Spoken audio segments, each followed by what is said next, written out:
Sup guys, and welcome to another video. Today, as I said in the last one, we are going to basically set up bounds on the map and create some walls or obstacles for the players to spawn in. So we can be playing here in the play area and zombies spawn where we can't see them. And set up some obstacles in so the zombies kind of have to go around them, so they're gonna kind of split up so they don't come at us right at the same time. So first of all, I'm going to go into the modes. First of all, I'm going to create the play area, so I'm going to limit the player to an area. So I'm going to search here in classes for blocking volume.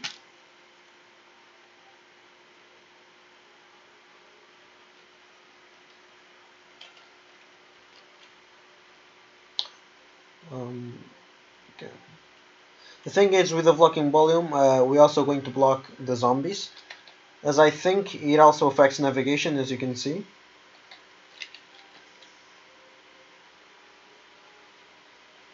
So you're going to say that doesn't affect navigation.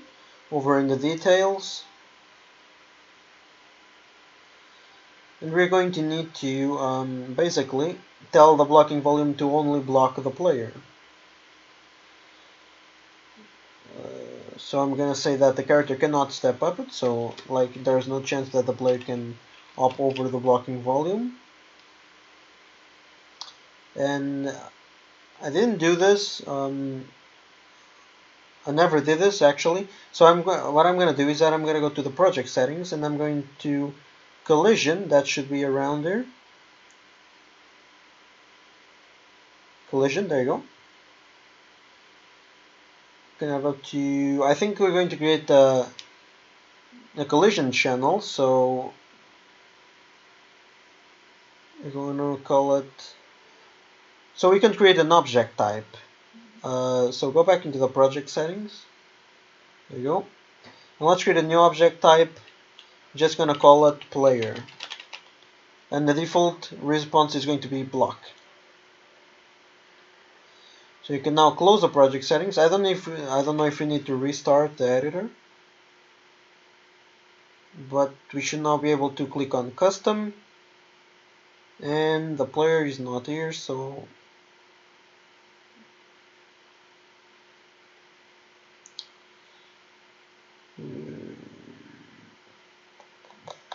okay, so we're gonna need to restart the editor. So I'm just gonna pause to not take video time, and I'm going to restart the editor. Make sure you restart your own. Okay, so I've restarted my editor, and now we can now find the player object type over here, and we're gonna set it to block all.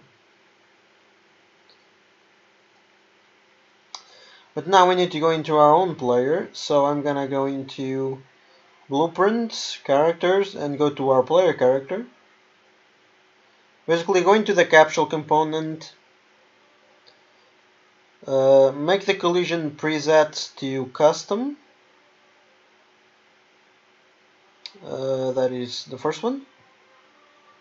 And you just switch the object type to player. And that basically should block anything. So compile and save.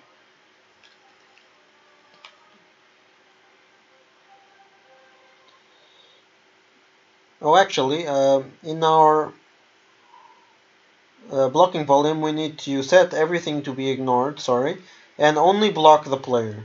That's exactly what we want. Okay. So now we're gonna need to scale this to where we want to play. So I'm just going to basically surround the houses like this. Leave a little place for the player to fit between the building and the blocking volume. There you go. And I'm just going to duplicate it. So to duplicate, you just press Alt and click and drag, and you can create another instance of any object in the scene. Go like this. And as you can see, the navigation is going to recompile in these areas. and apparently I've duplicated 3. Okay, but that's fine. So what I'm going to do with this one is that I'm going to rotate it 90 degrees, and I'm going to drag it back here, and then I'm going to press Alt, click and drag, and that's it. Just make sure that there is no area where the player can escape. Now if you see, everything is going to be good. So I'm just going to play to test out if the zombies actually can cross and if we can't. So let's just see this one zombie over here.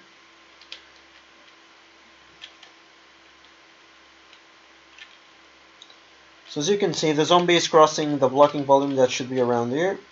So we can shoot it and kill it, but we reach an area. I'm pressing forward. Okay, I just jumped over it. We're gonna fix that in a minute. But we can cross it. I'm walking forward.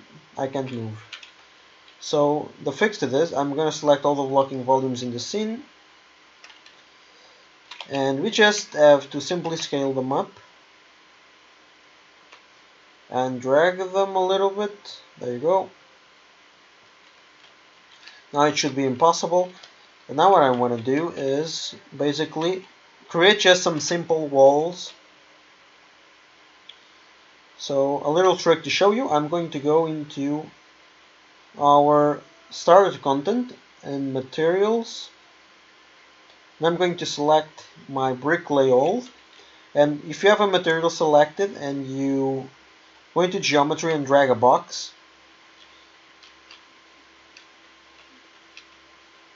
okay, sorry, the trick didn't work.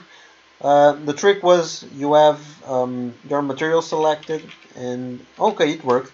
So if you select a material and then drag BSP geometry from here to your scene, it automatically going to be assigned to all the BSP faces. So as you can see, we have the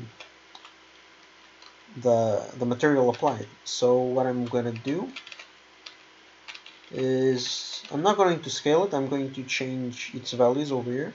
So for the X, I'm going to go in 20. And for Y, I'm going to do some 2000, I think. No, 2000 is too little. I'm going to do 10,000. There you go. 10,000 is too much as well. Let's go for 5,000. There you go.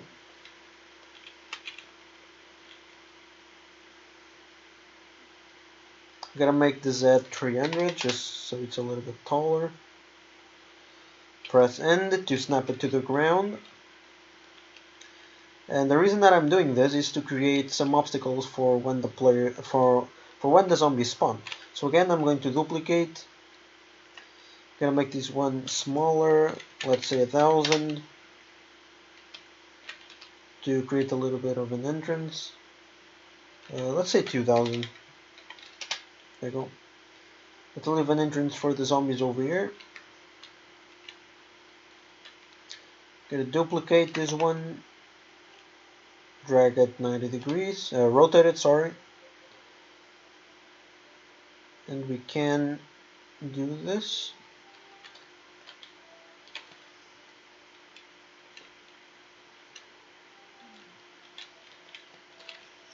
Let's drag another one. Actually, these obstacles and everything can be at your choice. So depending on what you want or what level you're building, you can use rocks or like trees, like a lot of trees, and then apply. Or you can use the same trick with the blocking volumes. Instead of blocking it for the player, you can create your own object collision and type in zombies.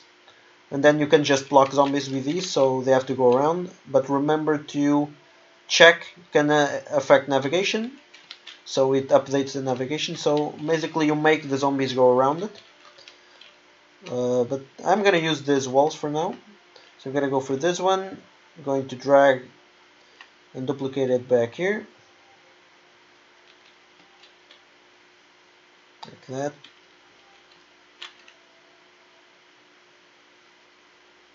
Go.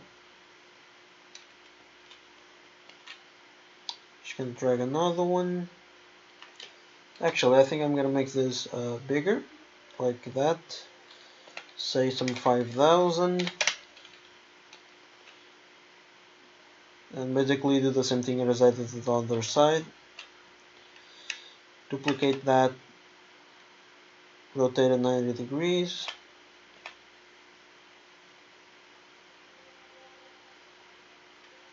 Gonna make this 3000 on the Y, like that.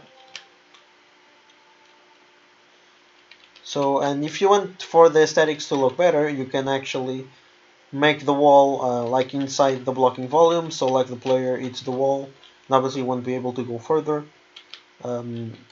Instead of just stopping them right here. It's just for testing that I'm doing this, so it doesn't really matter. But I might do it, so I'm gonna just drag this a little bit back so it's inside the wall. There you go. And do the same thing over here.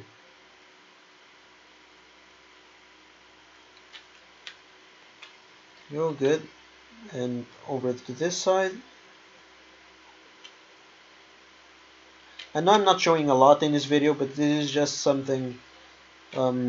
So some people, mostly beginners, know how to kind of block access for the player and kind of manipulate, well, a lot for not allowing some characters to go and others to go, as you saw with these blocking volumes, and how to just for the fact that if you are spawning AI, it's never good to spawn it in front of the player, so the player should never be able to see any AI spawning. It always be spawning behind objects or in hidden places, so it doesn't like take away the immersion.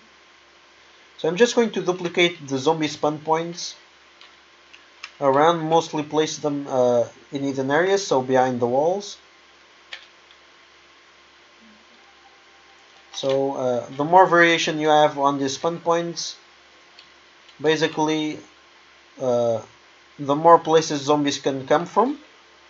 And it will add a little bit of variety in the game.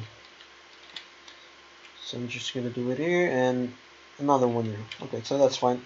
So now if I play,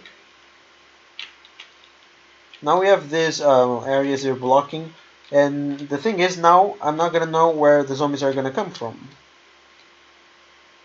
So obviously, if you are really playing for like in round 10 and with limited weapons, there are gonna be a lot of zombies coming and a lot of shooting.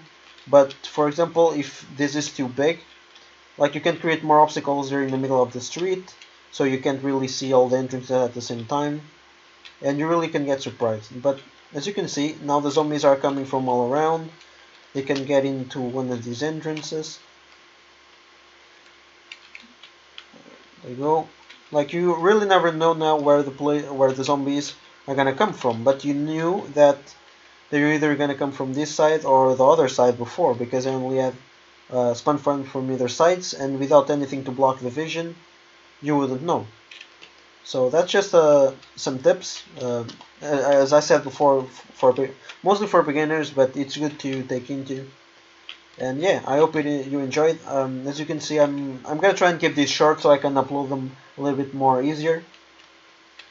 And I mean, in the next video, I'm not sure what I'm gonna do, but I may start working on I don't know how to manage like points. So I might create a scoring system for like when we kill zombies, we're gonna get the amount of points. And yeah, I think that's gonna be exactly what I'm gonna do in the next video. So if you guys have any doubts or you want to know anything, type in the comments. Thank you very much for watching, and I'll see you in the next one. Bye bye.